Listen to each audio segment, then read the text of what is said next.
It is the top of the undercard. In the lightweight division, Ryan Aaron Agbo is 4-1. He's in the blue corner. And the red corner, Joey Nasello. He's 3-3. This one is brought to you by Industry UK, one of our key sponsors here at FightStar, a long-running company offering a range of comprehensive security services in the UK. You can check them out on industryuk.co.uk. Nasello doing the right thing here, looking for those underhooks. He's got a great frame on the face. Using the whizzer as well, but gives up that bottom position, but doesn't let go of that whizzer. Got to be careful of the back take here now. If Agbo can fire that arm in and start to walk around to the back, he's going to expose a dominant position. Agbo potentially actually in a position to hit the truck. Opts to try to fish for the back. And well, Agbo very recently actually losing his undefeated record. Both fighters interestingly coming off a loss into this contest. Agbo's was in May this year to the very talented Benoit Prigent. Of course, as we mentioned, the loss coming in for Nasello was actually after fighting twice in a night. He went 1-1 at the DCE 4 tournament, winning via knockout in the first and succumbing to an armbar in the second. That was the path to this contest. Well, two very experienced amateurs duking it out here at FightStar Championship 29. And looking to add another loss to the highly touted Agbo is Nasello. Nasello was some of the best whizzer utilization that I've seen in recent fights. You know, he had the potential back take given away to Agbo, but he fought for that top position, now commands the outside position. He held on to it, prevented the back take. But now up against the cage here, both athletes got to look for the double underhooks if they want to control the body and get this definitive takedown. Nasello with the inside knees. One potentially going below the belt, or was it? No, it was indeed actually a gum shield that came out there. Very urgent work here from Nasello. It was absolutely a good use of that lever, though, as you alluded to, Dean. Again, playing the whizzer here. We'll see Agbo make the adjustment to walk the hips in. That's going to give him more power to lift his opponent to negate that whizzer. You know, if he's low and his hips are away here, he gives the danger away of the disbalance in a circular motion with that whizzer. So he's got to walk his hips, much like he kind of wants a body lock. Crotch to pocket, as sometimes we call it in wrestling. Inside and outside trips are a good avenue here, but I'd like to see him with some body lock takedowns.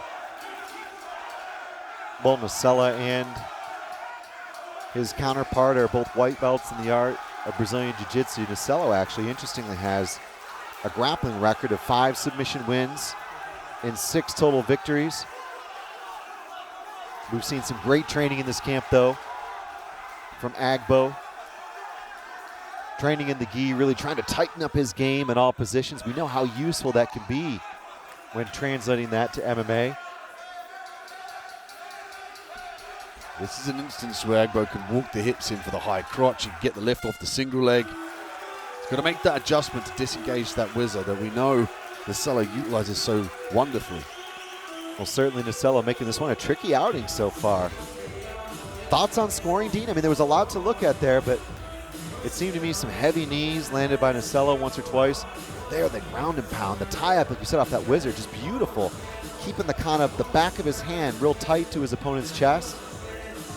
There's some great knees as well. Like you said, the mouth guard came out there, but to be honest, the favorable position, even with his back against the cage with Nasello there, he rode the wrist and fired those knees in. This is the position with the whizzer. Look at this. He stays in that top position, disengages the back take. I mean, yeah, I would edge towards Nasello more in that first round. Well, both fighters have been on the amateur circuit since 2003. Nasello working his way through the Belgium Novice Championship in 2023 to make his debut.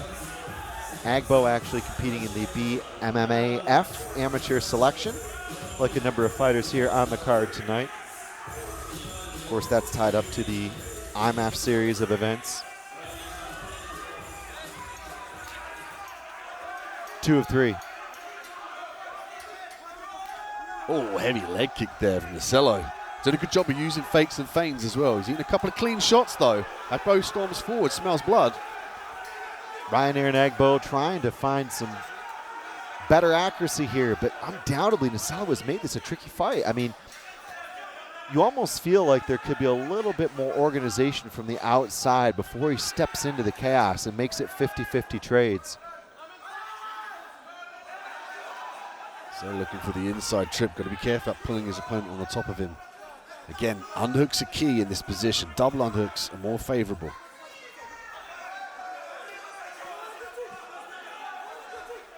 Nasello drops down, can't quite get the takedown. Can he get the sprawl? Yes, he can. Agbo doing real nice here. Oh, it's been a taste of Nasello's own medicine with that whizzer. So Agbo trying to wrap the neck here. He could sprawl and stuff the head. He could also circle the back. Got to be careful at the back take. There's the underhook. Got to be careful of the Uchimata. And again, the whizzer from Nasello uses that so well to disbalance, use circular motion to command that top position. When he starts to turn into side control, though, Chris, he's got to get that underhook. That was a lovely sweep from Agbo. Yeah, I think that's definitely been the move of the fight, the whizzer. You've seen Nasello utilize it. We've seen Agbo utilize it. Both just driving their shoulders into that position. It's such an important counter and something to disallow offense whilst leveraging one's own defense.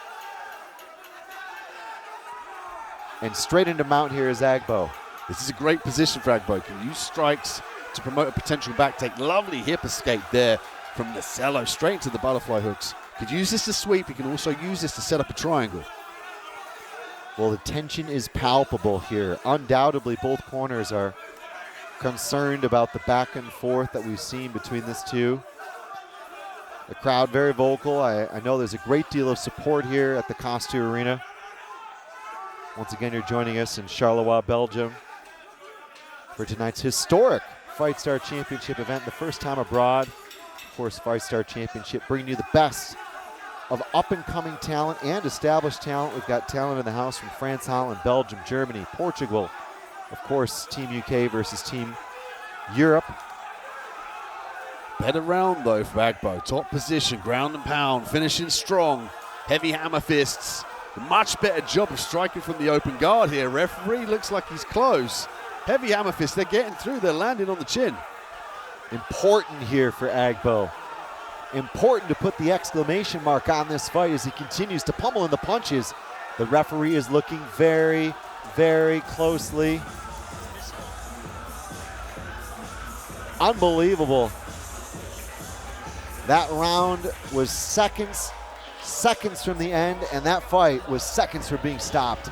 Agbo storms forward with the punches here to close the distance. Did a better job in the clinch as well, commanding the underhook. Did a good job up against the cage. You can see there the underhook. There's the Uchimata counter. That wonderful whizzer from Nasello. But we saw Agbo do a better job of wrestling back to his feet, wrestle up, take control of that top position, threatening the back here. Doing a better job from that top position. Here was the ground and pound. It was lovely work from the open guard. Stayed busy, stayed away from the triangle attempts as well.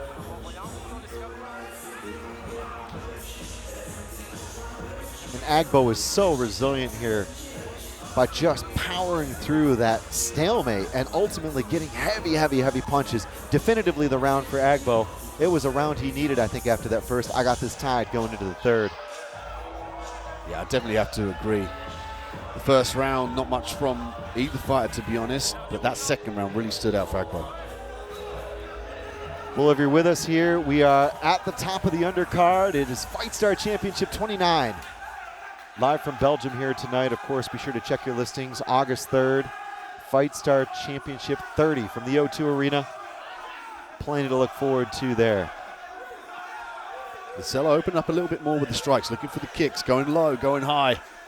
He's allowed Agbo to cover that ground. This is the success of Agbo. Close range strikes, underhooks, top position, ground and pound. This is what Agbo needs to prescribe in this round 3. Agbo certainly getting a talking to from his corner about sticking with the game plan, right? Punish any inactivity.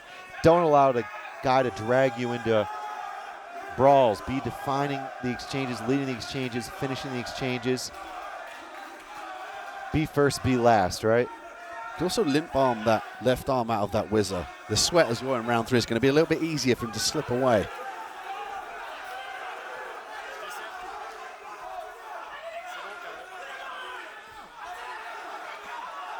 More forward pressure here from Agbo. Nasello just refusing to go away. Agbo left and a right. Uppercut there on the finish of the combination from Agbo. Agbo leaps into an uppercut again. Heavy, heavy, heavy right to a left. Nasello felt that, Dean. The referee chomping at the bit to jump in and stop this, and that's when we see Nasello push forward. He's eating some heavy shots, though. Takes a deep breath, takes a step back, looks for a way in. Though he's seriously hurt, Dean, undoubtedly, Agbo has just been turning the screw in this fight and has continued to pour on the pressure. More octane, more fire. And I'll tell you, it's these kinds of fights that you go into probably as the favored fighter, and you learn from these experiences where adversity has been experienced. What's the resilience as well from Nasello? There's a nice definitive takedown from Agbo, but I'm starting to see the resilience a little bit fade away here, and I think that's due to the cardio from Nasello. He's holding on here, he's taking deep breaths, he's less active, he's less apparent to get to his feet and do something definitive off that bottom side. Well, I have to say, on our unofficial Tapology poll, Agbo was the biggest favorite at 97%. Nasello had 3% of confidence from our fans, and this was a 50-50 fight potentially on the scorecards, 19-19 going into the third. Undoubtedly, Agbo has taken it here. He's got the cake, I think, without any major mistakes here. Got to stay away from those up kicks. He's got to stay away from the triangle. Got to keep his hips square with his opponent. There's an armbar attempt here. Bottom side position. Can he get it done? We talked about avoiding disaster here. Nasello has thrown another spanner into the works here as Agbo is caught in a straight armbar. The clock is running. The referee is looking, Dean. Wow. Saved by the bell, quite literally. He was unable to defend. Just defending that position, he's got to stack his opponent up, but there was such a good armbar and heavy pressure with the leg as well. It made it very difficult for Agbo. I mean, that was a nice burst of an attempt for a finish at the end, but will it be enough? Well, disaster averted. I have to say on the scorecards, yeah, that is going to score for Nasello, but there was a lot of one-way traffic there in the third round. I think the right score is 29-28 for Agbo. But certainly, if we look at the tail of how this thing played out, he was not quite the favorite totally he was made out to be coming into it. And Agbo definitely hurt him before this in that exchange. He got the takedown as well. They wrestled on the bottom position. Didn't see much of a urgency from Nasello as we saw in the rounds 1 and 2, and that allowed this. Agbo in that top position, raining down the ground and pound. And here we see Agbo just vicious, vicious, vicious top control. Nasello, though, Japanese style on that arm lock with the left leg sunk up in the armpit, the right leg over the top of the head. He's going to be feeling that one tomorrow. I have a suspicion. But that's the thing, though, towards the end of the fight, perhaps sensing that he won, maybe he rode that out, and a sore arm for a few weeks might warrant him the win. Ladies and gentlemen, after a terrific contest, we go to the judges' scorecards. All three judges score the contest 29-28 for your winner by unanimous decision. In the